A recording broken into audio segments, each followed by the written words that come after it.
Yeah, we're rolling. Hello everyone, good morning, welcome to here. Look, it's my water, look, it has a little guitar on it.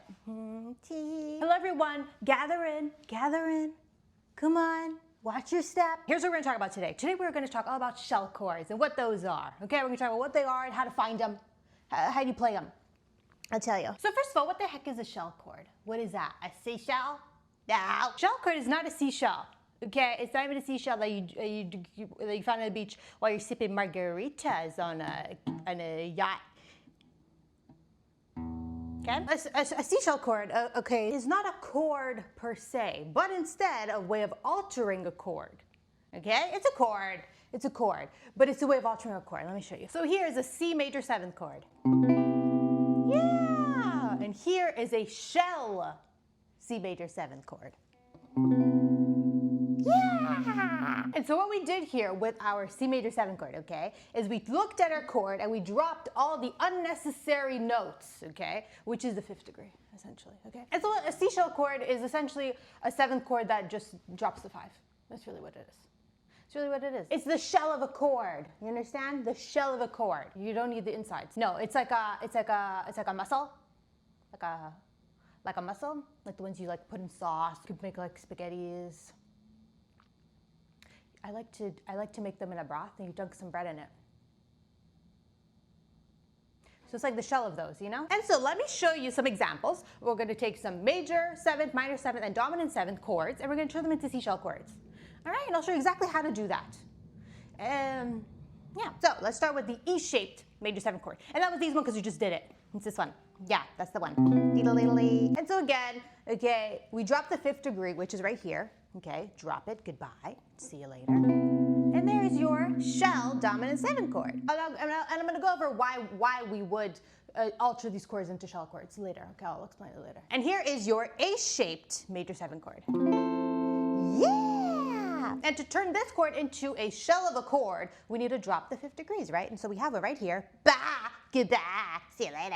And then we have one down here on the 1st string. So, because we're dropping it, we no longer need to bar this chord anymore. So we just have to reposition our fingers like this, like that. So that was full chord. This is the C shell chord.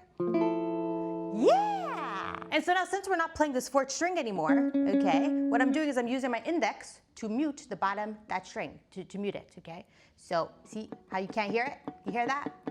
You hear it? You hear that? No, you can't because I'm not even playing it. Now onto our D-shaped major 7th chord. And by the way, all these shapes come out of the cage system shapes, okay? I'm gonna link a video down below where I talk about how the cage system organizes all of our chord shapes, if you don't already know that. I'll link it. So here it is, D-shape. And to turn this shape into a shell major 7th chord, we need to drop the 5th degree, of course, which is right here, right? Goodbye, see you. Goodbye, we don't want you. And what we do is we only play those top 2 strings here and the 4th string. And so again, we're gonna use our index to mute that 3rd string because we're not playing it anymore. And then, yeah. Look, look what this is. Look, it's soap, but it looks like cheese. It's soap, but it looks like cheese. And the same works for all the other 7th chord and all of their shapes. Let's go through them quickly, okay? So here is our E-shaped major 7th chord, the full version. Okay. And we'll drop the 5th degree, which is right here and down here on the 2nd string. And we'll also eliminate the extra 1st degree because we don't need it, right? So we're gonna eliminate this top 1st degree right there. And then we'll just play it like this. Yeah. Here's the D-shaped minor 7th chord, the full version. Drop the 5th degree, which is right there. And then you just play like this. Yeah. And now let's go through the dominant 7th chord shapes. Okay, this is your E-shaped dominant 7th chord. Yeah. And again, we're gonna drop the 5th degrees, goodbye, where are they here? Goodbye, and the extra 1st degrees, okay? We don't need them. And then we turn it into a shell chord and play like this. Yeah. And here's our A-shaped dominant 7th chord, the full version. Again, drop the 5th degrees, goodbye, and we play it as a shell like this. Yeah, totally. And then finally, our D-shaped dominant 7th chord looks like this. Yeah, drop the 5th degree, goodbye, and play like this. Totally. Oh, my eyeballs are burning. Oh my God, my eyeballs are burning. C shell chord, C shell chord, C shell chord, C shell chord. My eyes are burning. E shell chord, C shell chord. And so now why? Okay, why do we play C shell chords? Well, because they're easier to play, first of all. Okay, they're easier to play. Okay. they're no longer bar chords. A lot of them are no longer bar chords if you turn them into seashell chords. So essentially we're altering these full chords and stripping them down to their necessary degrees and just playing those degrees, all right? And also I made a whole video about how to turn other bar chord shapes into, altered versions so that they are easier to play also. I'll link that one down below. A seashell on a beach with the margarita turnip. But so now, why the fifth degree? Why do we eliminate the fifth degree specifically? Well, here's the thing. The fifth degree is useless. Listen. It's useless. The fifth degree does not contribute to the overall quality of the chord, okay? We need the first degree because it's the first degree, okay? It's the root of the chord. And we need the third degree because it lets us know if the chord is major or minor, right? So the third degree is very important in the structure of the chord. And the seventh degree, of course, we need it because it's a seventh chord. It's what makes the chord sound like a seventh chord, right? But the fifth degree, all the fifth degree does to a chord is it just stabilizes it a little bit. It just adds some fullness to the chord, okay? So here's what I'm gonna do, okay? I'm gonna play you a progression with full chords, full seventh chords, and I'm gonna play the same progression with just a shell chord version. And you're gonna see that the quality is the same, but it's just more stripped down to its necessariness. Okay, I'm just gonna do it.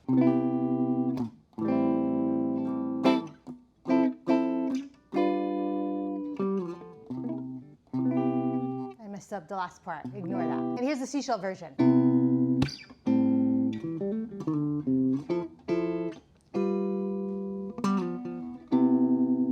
Totally. So it's just, it's the same qualities, but it's just different. And also, it kind of allows you to add different things. Like I did there, because your fingers aren't caught up in bars.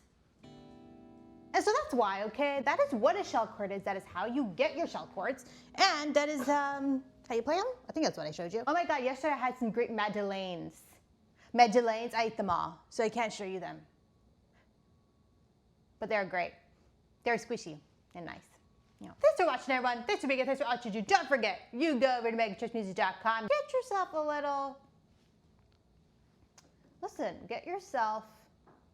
a little ticket to go to the zoo.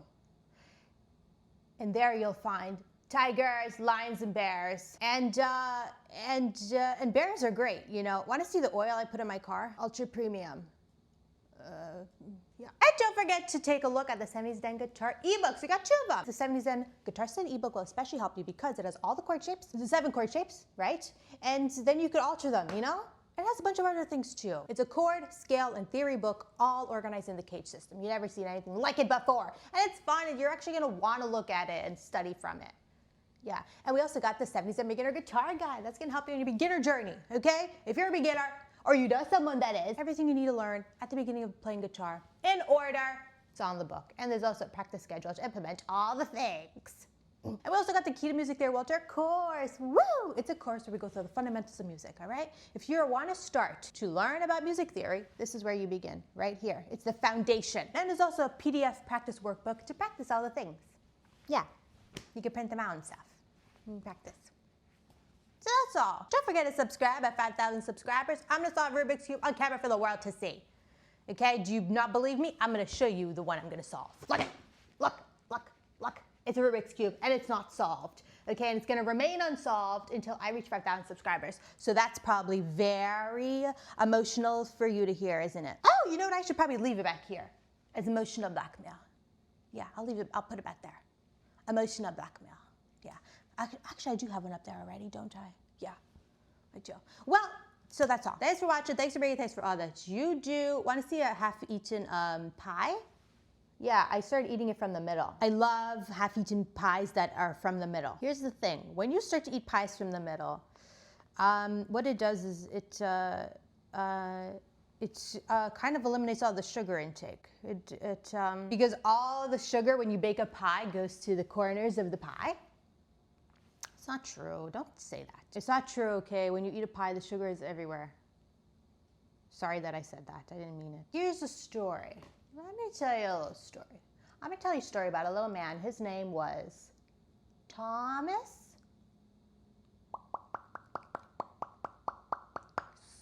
Serper. Thomas Serper. Thomas Serper was a little man, but he also had a goat. The goat's name was also Thomas Serper. He liked his name. Thomas Serper and Thomas Serper lived together in a cottage in the forest.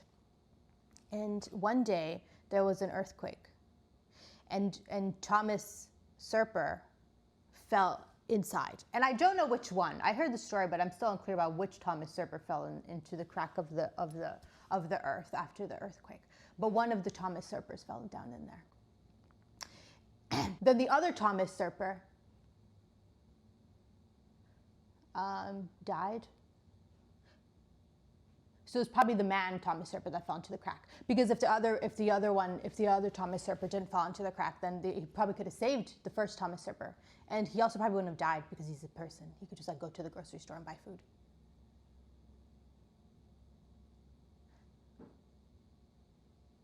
Thanks for watching. Thanks for bringing. Thanks for all that you do. Don't forget, this is my sock. And also, I want to tell you something else. If you ever go outside and you feel uncomfortable, you could just go back inside. Did you know that? You can just go back inside. Don't worry about it. You feel uncomfortable, you go outside. You come back inside. Jealous.